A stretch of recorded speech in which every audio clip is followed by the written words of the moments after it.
my first group to come up here, if you would.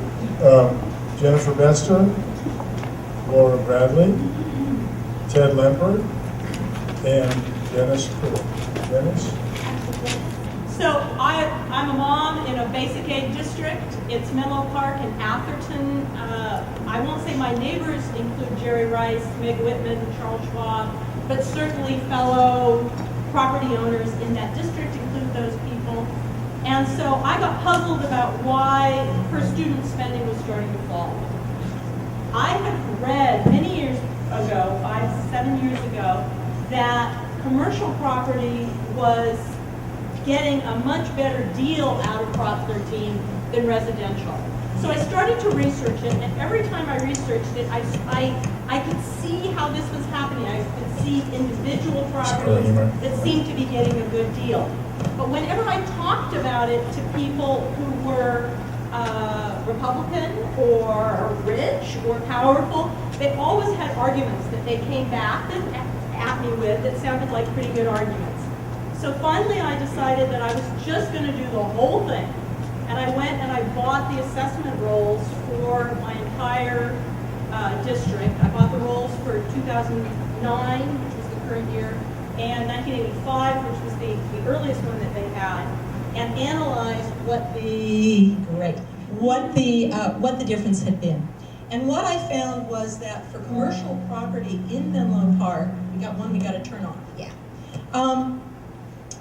Originally, commercial property was paying about 20% of the total. And in the years between 1985 and 2009, it had fallen to 9%. How did that happen? That happened in two ways.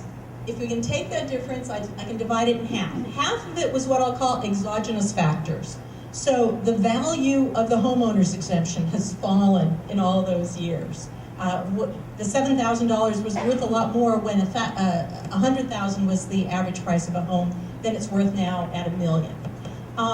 There has been conversion of residential or exempt property, like our seminary, turned into just houses. So half of it was that. The other half of it was the fact that commercial property doesn't have to turn over in terms of the property owner of record as frequently as residential does. So I sell my house, it gets reassessed, the whole thing. You sell your house, it gets reassessed. How does a business get around that?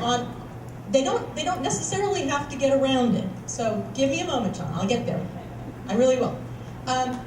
They can get around it by putting things into partnerships and selling shares of the partnership at different times. If more than 50% doesn't change hands, then technically it's not a change of ownership. They can put it into different kinds of limited liability corporations and things like that and get around it that way. But they can also get around it right out in the open through Prop 58. Now, many of you were around in 1986 when Prop 58 was passed. Logically, what it did was allow parents who had helped their children buy a home, the parents could die and the children's home price wasn't reassessed. But there was some sub-clauses in that, and one said that up to $1 million in assessed value of property could be handed from parent to child without a reassessment. So the net effect of all of this has been that commercial property has been paying an ever smaller percentage of the total, and that there are now very significant discrepancies, just as there are between homeowners, there are very significant discrepancies between commercial property owners. Give me an example. The first one that comes to mind is dry cleaning establishments in Menlo Park. We have one that's in half of a building that's paying $1,844. Actually, it's probably down to $1,800 this year. So that would be $900. We have another one down the street that's occupying the ground floor of a building that's paying $45,000. So we've got $23,000. Give me those numbers again, right? $23,000 versus $900. And what it's meant has been a shift of the burden of local property taxes to homeowners from commercial property owners. Are schools getting less because of this? Depends how you want to define it. If commercial property had appreciated, if it had appreciated or at the same rate as residential, yes, there would probably be about 5% more. Now that's just saying at the same rate as Prop 13 tamped down residential. It would probably be about 5%. You need more money, and so I think what we should be focusing on is how do we get more money in the system, and the only way you do that is through a broad-based tax. Conceivably could be property tougher, or income. Our income tax is a lot lower than it was just 2 years ago, but that's how you bring the interest groups together. So I think if we're talking about more money, let's figure out a viable way to do it. I think there are some that we could get done by 2012. You're saying we need higher taxes? I sure am. You're not running for governor? No, let's get back to interest groups. Pete Wilson and Gray Davis both supported Prop 39 against Jarvis Bay. And so absolutely, if you talk about higher taxes for government, you're dead. If you talk about higher taxes for just education, which we rarely ever do, you can do it. And I would expect Governor Whitman or Governor Brown to support that when it goes on the ballot. I'm here representing Accomplished California Teachers, which is an organization that started just a couple years ago. And the conversation started with how do we get the teachers' voice heard in policy decisions? Because there's plenty of research that will tell you that teachers can be the most critical aspect of a child's education. And what Accomplished California Teachers did was to prepare a policy report on recommendations for a better system to evaluate teachers. Because the current system for evaluating teachers is really pretty much a checklist. So, but wait a minute, so the mess we're in, Yes. you're saying if we just did a better job of evaluating teachers, Well, getting out of this mess? The purpose for evaluating them would be to help them improve. So Currently, is part of the mess we're in is that the teachers are not good enough? no. Part of the mess we're in is that no one is looking at differences in teaching. You're a teacher or you're not a teacher, and there is, as teachers are evaluated, which happens on a regular system, it is simply, yes, you are still a teacher and your students are sitting in the classroom and no one is throwing paper airplanes. Yeah, But by way of context, there's a report called the Widget Effect, which indicates that across the country, 97% of our teachers are rated as satisfactory or better. Absurd on its face, but the evaluation system where the principal sits in the back of the room and is like the checklist. So a concern is that voices that we're hearing outside of the classroom are saying the problem, the mess, is due to teachers. They're bad teachers. Bad If we could teachers just get protected by rid of the bad bad unions, teachers, yeah. then we would be fine. And what it ignores is what makes for an effective teacher. How do we know when a teacher is effective? And the push to say, well, a student test scores determines teacher quality is missing so much of what goes into, first of all, what makes them a good teacher, and secondly, how we know that the students are learning. Well, there are test scores count.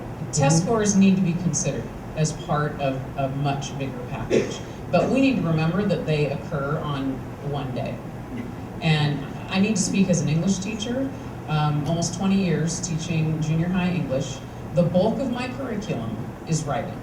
And I don't think anyone would argue that my students need to write. They need to write a lot. And writing skills are critical to their academic success. They are tested with a multiple choice test. And there are one actually... of the questions is, writing is important, yes? Actually, legally I am not allowed to look at the test, so I have no idea what's on it. I just know that it's multiple choice. So my students create multiple works, written works, published works, all throughout the year, and I would be judged on a multiple choice test, which does not accurately show what I've done or what they've done. So do you have a number of silver BBs? I have a number of silver BBs, but I'll keep them in reserve for the moment and really give you the big picture, which I think is that the debate about how to get out of this mess tends to polarize around two positions. And one is we need more money. And that's certainly true. We do need more money. And the previous speaker mentioned getting down to facts. Getting down to facts estimated that we needed about 15 to 20% more money in 2007. And we've since cut spending in California by about 20%, so we need substantially more than that. And the other pole of this conversation is, well, we need to radically change the way we do education. And that's also true. And approach that Getting Down to Facts took and that the Governor's Committee on Education Excellence took as a consequence of Getting Down to Facts was we can't do one without the other. That California voters simply won't vote to give more money to schools without seeing dramatic changes in the way the school system is organized.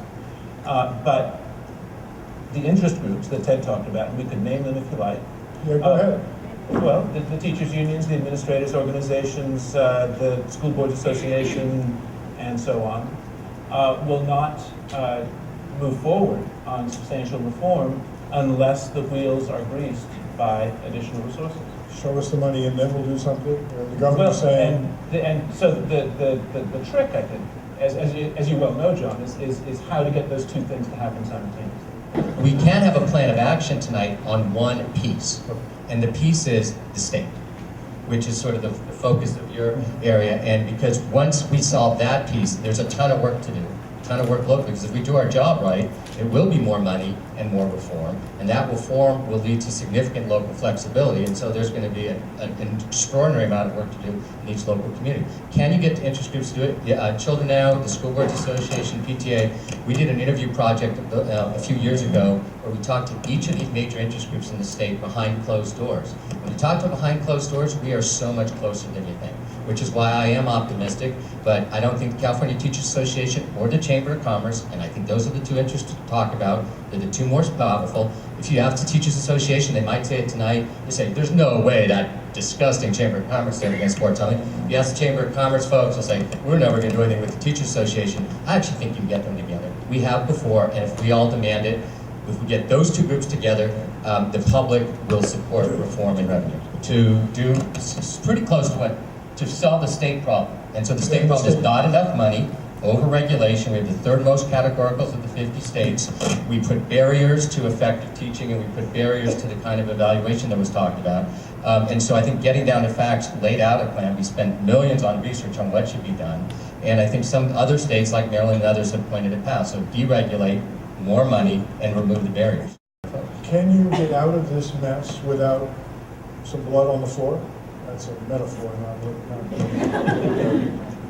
Well, I just say absolutely not. I mean, for the State Chamber of Commerce to vote to support a tax increase is blood on the floor. And for the California Teachers Association to remove some of the barriers that protect some of their members is blood on the floor. So there absolutely needs blood on the floor, and I think that's what we all have to demand. Are you guys ready for that? Oh, yeah. I will invite all of you. I mean, I wonder myself whether, even if you guys are ready for it, you only represent maybe 20% of households.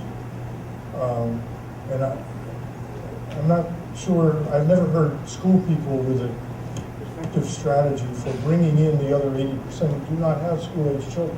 Because people keep their grandchildren, we get up to 32%, or some number, I made that number up. But do you have, does that have to be part of it? Do you have to somehow demonstrate, and I don't have any school-age children. I'm sure there are other, Esther doesn't have any school-age children now. How do you get us to care about other people's children? That may be part of the problem, but I don't care. I would just say, I'm not trying to underestimate the challenges we have with the public, but I think that's the least of our problems. If you look at a lot of public opinion polling, the public's ahead of the political elite. If you ask the public where the last place you should cut in the budget, they say education. What took the greatest cuts in the last few years? Education. So the public's a challenge, but I really argue with folks who say we need to educate the public and do this grounds up movement. No, what's stopping the progress are the political elites.